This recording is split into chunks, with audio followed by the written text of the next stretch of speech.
Good evening. The business of suing, going to court, has been one of the great growth industries in America, and with good reason. Juries have come up with some astronomical awards. At the same time, consumer activists say that's the last line of defense for the public against reckless companies putting profit above safety. And it is on that dividing line that the new Republican majority in Congress and the Clinton administration are banging away at each other tonight. Here's NBC's Pete Williams. Businesses say it's a $130 billion problem. That's the cost to the nation they blame on the tort system, lawsuits over personal injury and defective products. Fixing it is a key part of the Republican contract in Congress.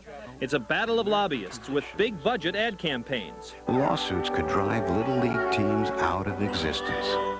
Advocates of reform say with juries free to award unlimited damages, businesses are discouraged from putting out new products. No one can predict if one will be punished or not. It's the lack of predictability that is the problem. Republicans in Congress want to bring tort lawsuits under federal control for the first time, capping punitive damages intended to punish a company for misconduct, requiring the loser to pay all legal fees, and a new rule to prevent product lawsuits when an accident is caused by drug or alcohol abuse. On the other side, consumer groups siding with the powerful trial lawyer lobby. That industry will feel fewer deterrents to manufacturing unsafe products, and you will see more and more unsafe products on the market. They point to accidents like the one in 1988 that killed 24 Kentucky children.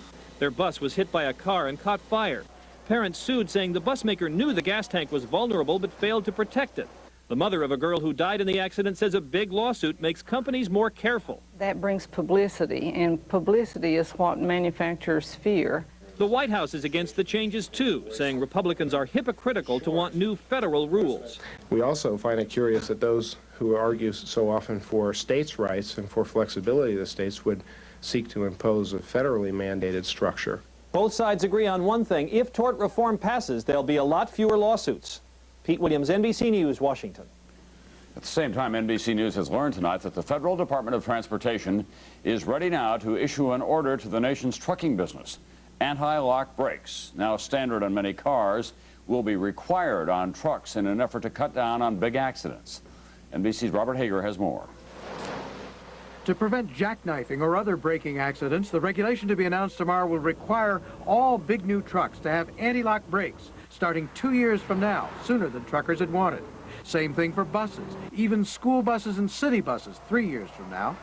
In spite of puzzling studies showing that on cars, anti-lock brakes have not reduced accidents, government officials argue that there's no question they work on heavier trucks and buses. Without anti-lock brakes, this truck, doing just 15 miles an hour, nearly jackknifes. But watch it driving 40 miles an hour with anti-lock brakes. The same test on a curve without anti-lock brakes and with anti-lock brakes. Once before in the 1970s, the government tried the same regulation. But anti-brake technology wasn't as good then, and the courts overturned it. Now, 17 years later, the government argues the time has come. In Europe, where anti-lock brakes on trucks have already been required several years, a study finds them preventing 1 of every 14 truck accidents. The U.S. government estimates the regulation here will prevent 29,000 accidents a year, prevent 25,000 injuries, and 500 deaths a year. The Transportation Department's Ricardo Martinez. This is a good sense, reliable, established technology regulation which doesn't just affect truckers, it affects all of us because we all share the road with the trucks. And when a crash does occur, it's usually not the truck that's affected as much as the passenger vehicles. The government says it'll cost up to $1,300 a vehicle, over $500 million a year. But in spite of anti-regulatory sentiment, says this rule pays off in lives. Robert Hager, NBC News, Washington. When NBC Nightly News continues, the Simpson trial. Who did die first that night? And is there hope for millions with schizophrenia? The answer may be yes. In Central Africa, a war fading from memory leaves a generation of psychological trauma. It was 1 a.m. I'm hurting, I can't sleep, and I'm worried about taking something. Is it okay? What am I going to feel like in the morning? Finally, I take Tylenol PM. It stops my pain, it helps me sleep. And next morning, I am up with the sun and I feel great. And I'm thinking, it's gonna be a beautiful day. Rest easy. It's Tylenol PM. now also available in easier-to-swallow gel tabs. When I got rid of my gray hair, I wanted a natural look, so I didn't take any chances. I used the sure thing for a natural look called Just for Men. Apply Just for Men, and in 5 minutes, rinse. It's specially timed to blend away gray, bring back your natural look, and condition hair. It's a sure thing. Just for Men, the sure thing for a natural look. And now try Just for Men Color Gel for the hard-to-color hair of mustaches and beards. Brush in, rinse out. Just 5 minutes. How much do you pay for a minute of long distance? 75 cents? 79 cents? 80 cents a minute. I don't really know. Well, now Sprint introduces a whole new way to save on long distance. Every evening and all weekend long, a minute is just 10 cents. It's that simple. For 10 cents, huh? Piece of candy. Cheaper than sending a postcard. 10 cents a minute. I wonder why no one ever thought of that before. Call now for 10 cents a minute and get up to 100 minutes free. In the O.J. Simpson trial today, the prosecution questioned still another of Nicole's neighbors. When did you hear her dog bark? And it was familiar to her for the defense today, pounding on the LAPD. And the police had some surprising answers. NBC's David Bloom has more tonight. Until today, police and prosecutors offered this version of events. O.J. Simpson killed his ex-wife Nicole, then surprised Ronald Goldman, who happened upon the murder scene. But with defense witness Rosa Lopez back in El Salvador, her testimony preserved on videotape, the cross-examination of police detective Tom Lang resumed after a week-and-a-half delay. Defense attorney Johnny Cochran got Lang to admit that Goldman might have been stalked on the night of the murders. I think it's entirely possible he was followed. Lang also backed away from his theory that Nicole Brown Simpson was killed first, a theory prosecutors have relied upon to explain how O.J. Simpson, acting alone, could have slashed to death both his ex-wife and Goldman. That's not my theory that she was killed first. That was in response to a question as to something that may have possibly happened. I can't tell you who was killed first. Is that your theory? That she was killed first? No. That's not your theory? No. You don't believe that? I don't know. Cochran pounded away at his theme that police, in a rush to judgment, focused on Simpson from the beginning. Did you ever, as the investigating officer in this case, ever consider any other theory than that O.J. Simpson was the only perpetrator in this case? Any other theory? Yes, any other theory, any other possibilities. I had absolutely no other evidence that would point me in any other direction. Finally, NBC News has learned that O.J. Simpson's lawyers plan to appeal the sanctions Judge Ito handed down last week, when he said Simpson's defense team had broken the law when they failed to disclose a taped interview with Rosa Lopez. David Bloom, NBC News, Los Angeles. Who have the edge today, the defense or the prosecution? A little later here on NBC Nightly News, we'll be asking our experts how they saw it. In Washington today, a different Gingrich, also with a passionate vision of America, his half-sister Candace. She's 23 years younger than the speaker and openly lesbian. She came to lobby Congress for AIDS research money with the Human Rights Campaign Fund and announced that she's this year's spokesperson for National Coming Out Day. NBC's Lisa Myers has more tonight. Washington's newest gay rights lobbyist stopped by for a quick visit with her brother, who for today at least did not seem to mind second billing. The speaker called it their 15 minutes of fame. We are an American family with all the complexities of an American family. We love each other, we hang out together occasionally. Candace Gingrich spent much of her first day in the public eye walking a tightrope, praising her brother as a person while opposing much of his agenda. We're completely in disagreement on 90% of the issues, and I wouldn't vote for somebody that that disagreed with me, so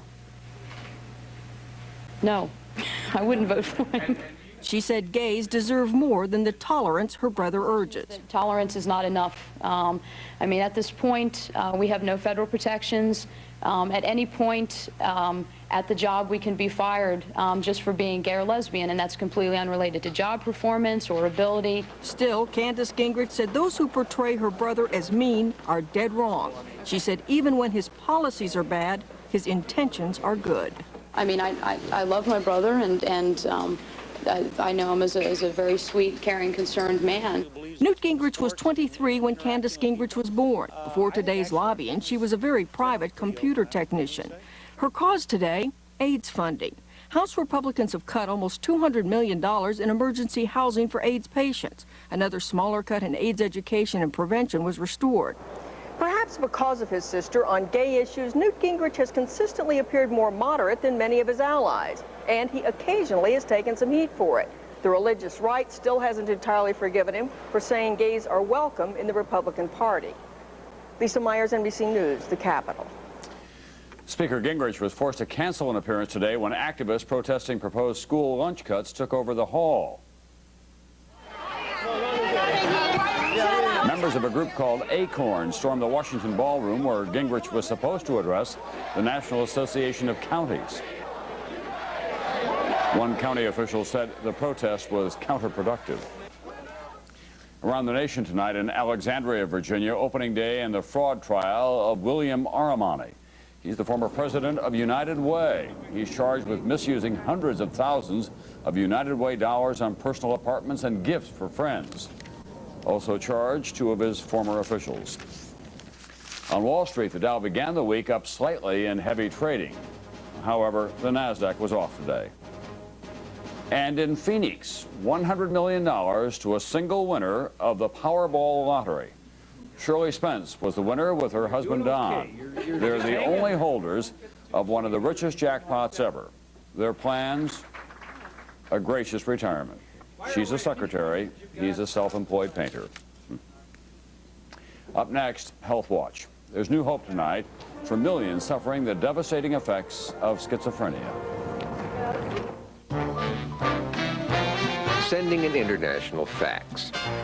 There's no telling what could happen to it along its way. Unless, of course, you send it with AT&T.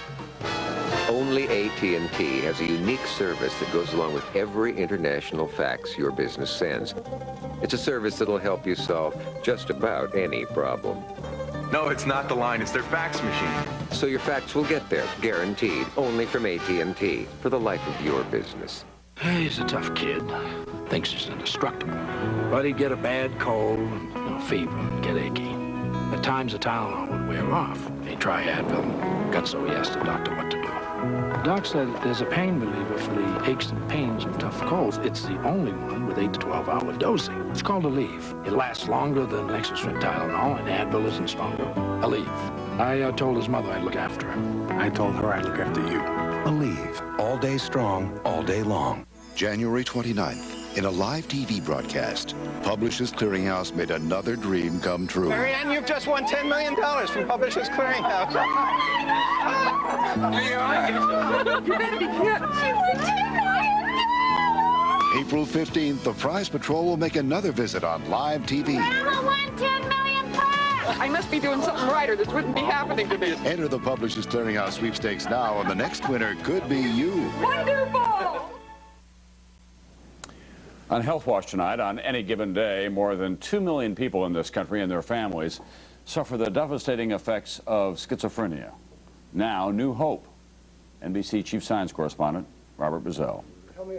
Just after earning his Ph.D. in mathematics in 1972, Dan Flaw developed schizophrenia, a disease that afflicts as many as 2 million Americans. There is sometimes no faith, no hope, no love. Since becoming ill, Flaw has been unable to form normal human relationships. Living on disability, he wanders aimlessly around the University of Iowa campus, even visiting the building where he once taught. It's the most complicated mental illness there is, and it's also the most severe, the most handicapping, and the most tragic.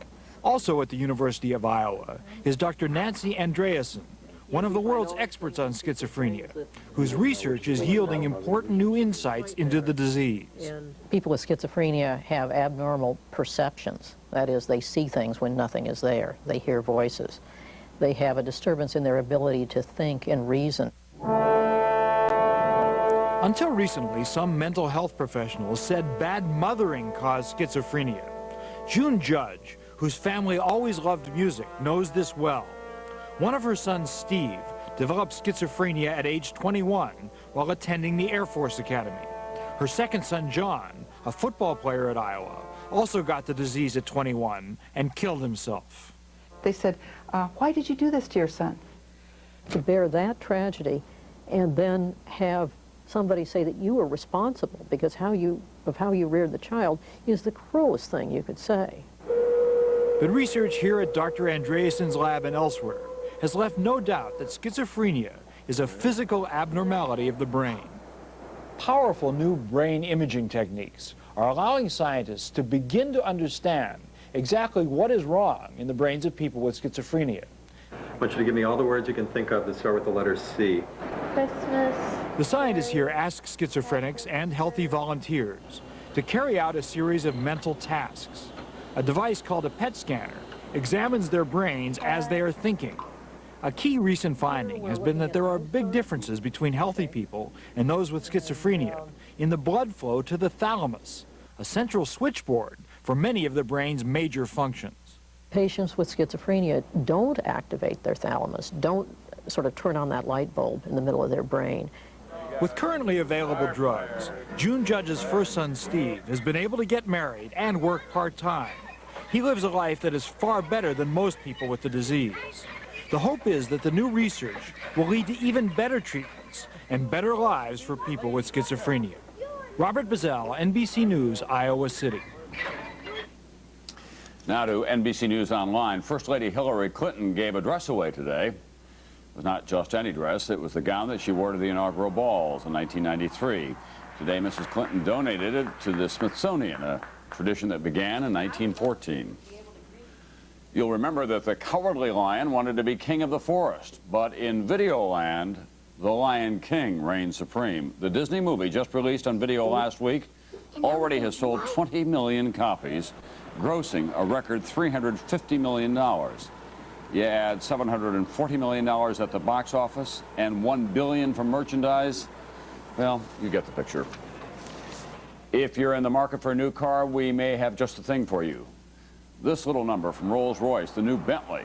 Custom interior, 8-cylinder, 350 horsepower, turbocharged. The top speed is 150 miles an hour. It gets less than 10 miles a gallon, but what can you expect for $340,000? That's the sticker price. When we continue our nightly closer look at the O.J. Simpson trial and a life and death issue for the governor of New York. I think enactment of the death penalty in New York State is going to save lives.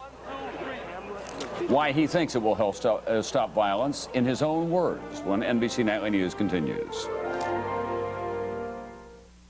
Eve, sink's backing up. Get out the Lysol. Lysol doesn't unclog drains. It does now. Introducing professional-strength Lysol Drain Opener. It sends more power through standing water than other liquids. It clears even tough, smelly clogs. It got out the clog. You did well. Get out the Lysol that gets out the clog. New Lysol Drain Opener. You know you can get salmonella poisoning from bacteria in undercooked food, like some chicken or fish. But you can also get it if that bacteria has been spread around the kitchen. That's why there's Lysol antibacterial kitchen cleaner. As it cleans, it kills the bacteria and keeps them from spreading, which may help keep you from getting sick. Get Lysol antibacterial kitchen cleaner. These hands can do anything, including spread germs. Washing them often is good, but it doesn't go far enough. Lysol spray with antibacterial action kills germs on surfaces, so you don't pick them up with your hands, and that helps reduce the spread of colds and infectious diarrhea. Lysol disinfectant spray. Keep your hands off germs. Wow. No. I couldn't. Or could I? I know. Or how about just the belt? Whatever the look you're after, I couldn't. Special K is a great help at achieving it.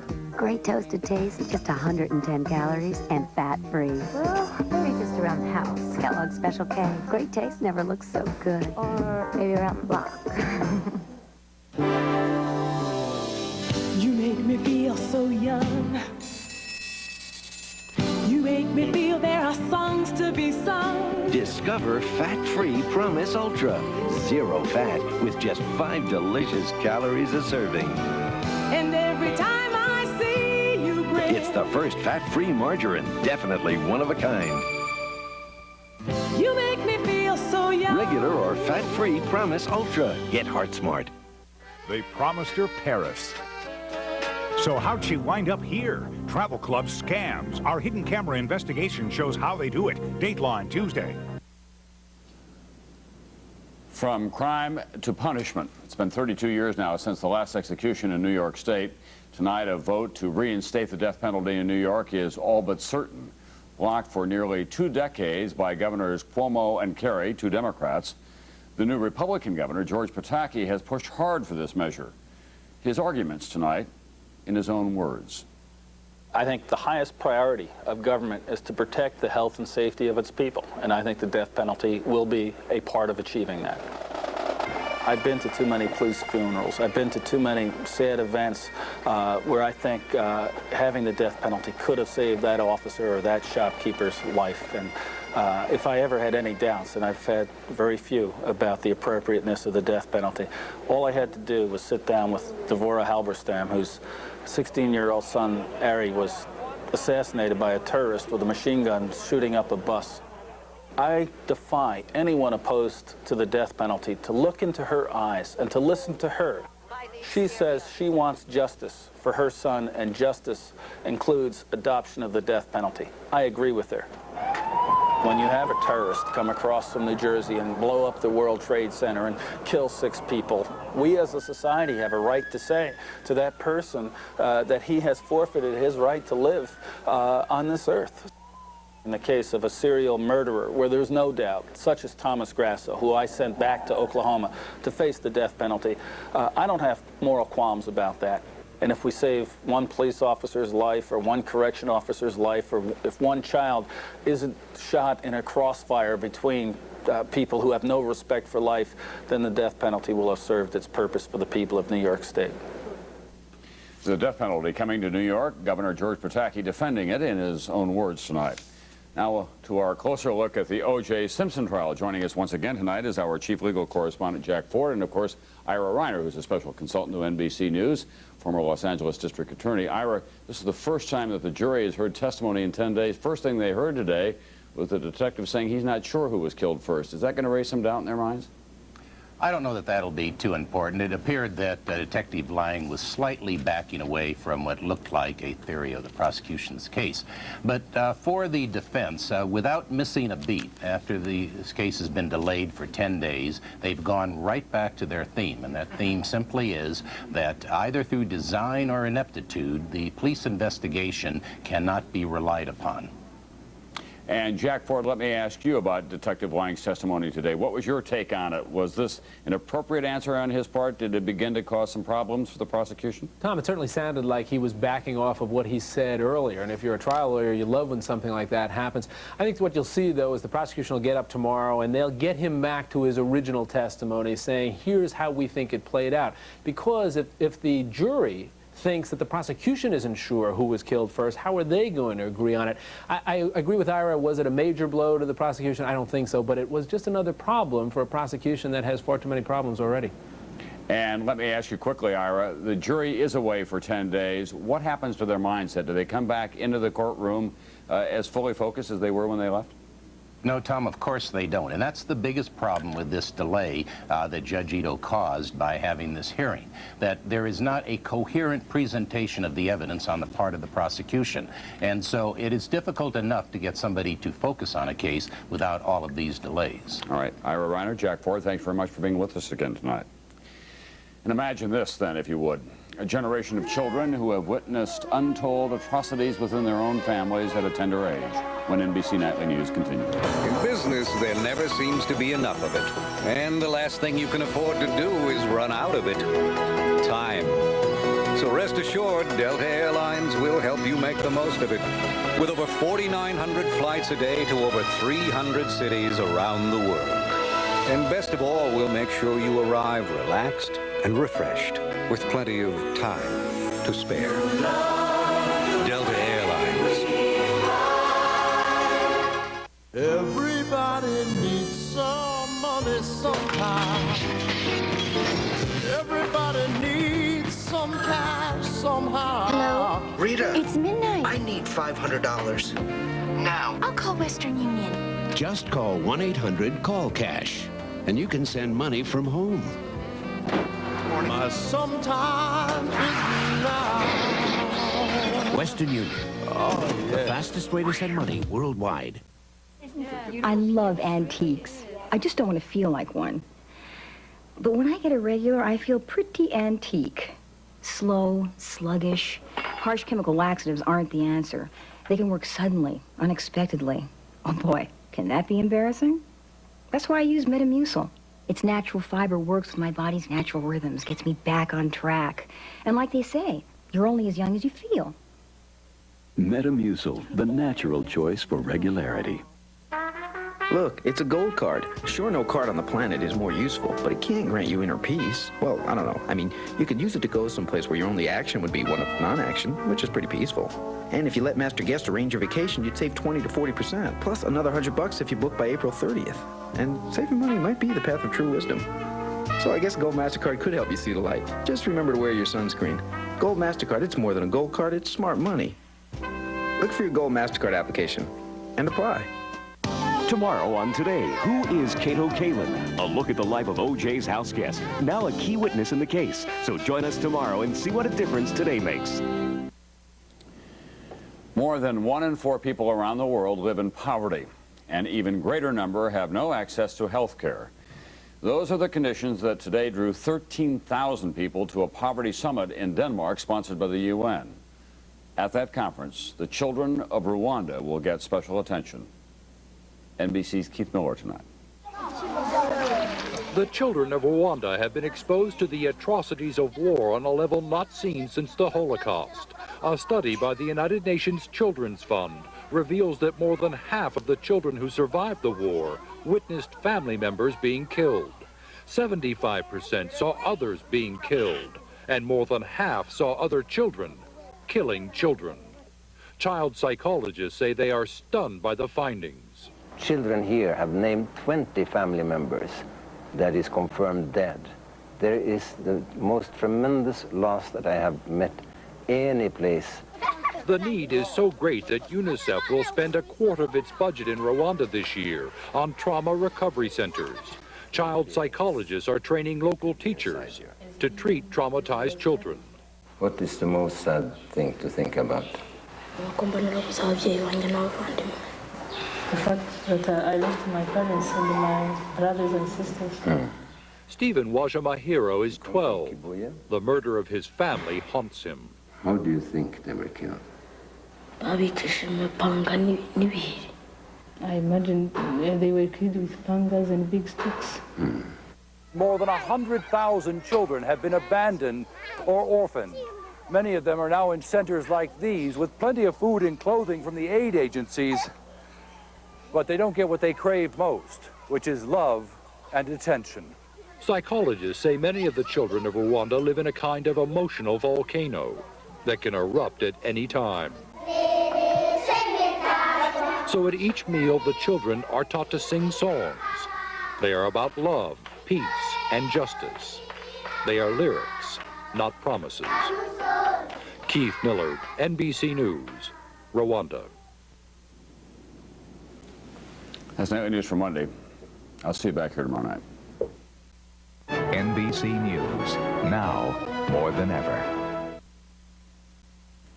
I'm Paul Majors. And I'm Pat Miles. Up next on KARE 11 News at 6, new information tonight about the deaf Minneapolis man who was brutally beaten on a city bus. Winter appears to be making up for lost time in Minnesota, but not for long. And you never know who you'll bump into when you shop in downtown Minneapolis. This is KARE 11 News at 6. KARE 11 News with Paul Majors, Pat Miles, Randy Shaver, sports, and meteorologist Ken Barlow. The biggest snowstorm in months hits Minnesota with a vengeance, causing major problems, especially for commuters. And even though the snow is still coming down, there is some good news in the forecast. Good evening, everyone. We'll have more on that storm in just a few minutes. But first, we're learning more tonight about the suspects accused of attacking a young man on a bus and leaving him without the use of one eye. A week ago Sunday, 20-year-old Littell Cheney, who is deaf, was beaten by 5 men. They attacked him with a broken beer bottle, leaving severe cuts around his face and eyes. It happened on a Minneapolis city bus. Police say the suspects may have mistaken Cheney's sign language for gang signs. Today, Cheney underwent surgery at HCMC in hopes of saving part of his sight, and that's where we join KARE 11's Rick Cupcello with the latest. Rick? Well, Paul and Pat, he is recuperating here tonight. His right eye has been removed. His left eye remains damaged but intact. This is the Littell Cheney remembered by family and friends, a happy young man overcoming a hearing disability. He was deaf, but he trained himself to sound out words, and he knew sign language as well. This is Littell Cheney today. Police believe it was a few misinterpreted hand signs that riled up a group of common street thugs enough to turn the deaf man blind. Our lifestyle is not based on this kind of stuff. Never experienced anything like this ever in life. My son is a very loving person. He's friendly with everyone. He doesn't have any enemies until now. And I don't understand why someone would do this to my son. It's not fair.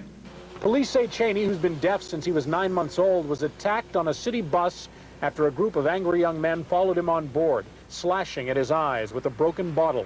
Cheney's recuperating here now after doctors did the only thing they could to help him. They removed his right eye altogether. For anyone, it's very difficult to lose something that important, and for somebody to lose an eye is arguably one of the most precious parts of our body, and I think he was just grieving that he was losing that. There's a debate beginning tonight between the family of the injured man and the operators of the city bus line. Family members insist Littell pleaded with the driver not to let the attackers on board. Mr. Cheney would have been no more than 5 or 6 feet away from the driver, and I would suspect the driver would have heard any kind of outcry of any sort. This is a situation where it appears that the driver had notice of a difficulty existing outside the bus and let that dangerous situation enter the bus. But tonight, as that debate rages on, police are still searching for 3 men who they believe are responsible for this crime. They are 20-year-old Kenneth Ray Carpenter, 20-year-old Robert Eddie Lloyd, and 21-year-old Kevin Lamont Perkins. Police say if you know where any of them are, you're the best lead they've got. There is a fund set up tonight to help this family. If you want to help them, you can. It is the Littell Cheney Fund at the Norwest Bank at 6th and Marquette in Minneapolis, 55479. That's all the news from here. Back to you, Paul and Pat. Rick, they've had problems, I think, haven't they, in the past on this same bus line? Yeah, it is the busiest bus line in the city of Minneapolis, and they have had problems on this line and others. All right. Thanks, Rick. Our other top story tonight, it's finally starting to feel like winter in Minnesota. While some people love all the snow, others say it is making their life miserable. Rush hour traffic is slow moving at best. A 30-minute commute is taking anywhere from 1 to 2 hours. If you headed out today, chances are you saw plenty of accidents like this one on 94 westbound near Rogers. It involved 4 vehicles. 1 person was critically injured. And then, of course, there are the die-hard Minnesotans who don't let Mother Nature mess up their usual routine. Despite 4 to 6 inches of snow, this guy said he made sure he got in his morning jog. Well, now the question is, how much more is on the way? Head to the backyard, and Ken Barlow for the answer. Hello there, folks. We have a little bit more coming. Actually, the worst is just about over with. You can see on NextRad here what's going on. The heaviest of it is this dark blue and green area. That is all beginning to move away now, and we just have some lighter shades of blue currently to deal with. I think we have a Skycam 11 picture to show you exactly what's going on. There we go. Looks like St. Paul. There it is. Visibility is still quite low. Traffic, of course, is moving slowly. The roads are slush covered. The major highways and byways are pretty much just slushy and wet. The well-traveled roads are that way, but the secondaries are pretty nasty tonight. We'll end up with a grand total from today's storm of 6 inches. We picked up 4.2 officially at the airport yesterday, so almost a foot will be on the ground. Once again, the heaviest of it now is just about over, unless you live south and east of the Twin Cities. We'll come back and give you some good news for the end of the week if you like it warm in just about 10 minutes. All right. Thank you, Ken. Okay. Several cities are under snow emergencies now, including Minneapolis and St. Paul. First in Minneapolis, beginning tonight at 9 until 8 o'clock tomorrow morning. There is no parking on both sides of snow emergency routes. And from 8 a.m. Tuesday until 8 p.m., no parking on even sides of residential streets. In St. Paul, beginning tonight at 9 and running until 8 o'clock in the morning, do not park on night plow routes, and that does include one side of all north-south residential streets. And then starting tomorrow morning at 8, there is no parking on any day plow routes. Minneapolis police are looking for a man who attacked an educational assistant this morning at Washburn High School. The man apparently waited in a restroom and attacked the woman when she walked in. She did manage to fight him off and run for help. Her attacker fled. School officials say he is still at large. School officials also say the instructor wasn't injured. The state capitol grounds were silent today, but that was not supposed to happen. Some 4,000 people were scheduled to rally for education, but the heavy snowfall canceled that event. Still, school officials spoke about the need for more money. They say the proposed 1% hike in public school funding is not enough. We always hear about we want to be outstanding, we want to be competitive, we want to survive in a global economy and a technological world, and this isn't going to cut it if our kids have science books that are older than their parents. Education groups say the state should consider raising income taxes or sales taxes to come up with more money for the schools. No word yet, though, on whether that rally will be rescheduled. Thousands of students around the Twin Cities are learning how to control their anger. The technique is called the chill drill. It teaches kids how to recognize their own anger. It shows them positive ways to react to anger and ways to keep anger from turning into violence. All week, metro area schools will be teaching the chill drill to students. Today, I got to show kids at Meadowbrook Elementary a different way to chill. All right, now, is that one cool newscaster or what, huh? Does it make you want to just shiver? Give him a hand. Well, the real chill drill teaches the kids breathing and other relaxation techniques. Now, if you have questions about the chill drill program, we have volunteers from Project Family on hand in our lunchroom ready to take your calls. The number is 612-542-1111. The hotline is open until 7 o'clock tonight. You looked really good there. Thank you. Just weren't able to shave before you left, or what? This is very early in the morning. Okay. Still ahead tonight, if you are tired of all this snow, Kim Barlow has some pretty unbelievable news in his extended forecast. But up next, shoppers at Twin Cities Dayton stores were rubbing elbows with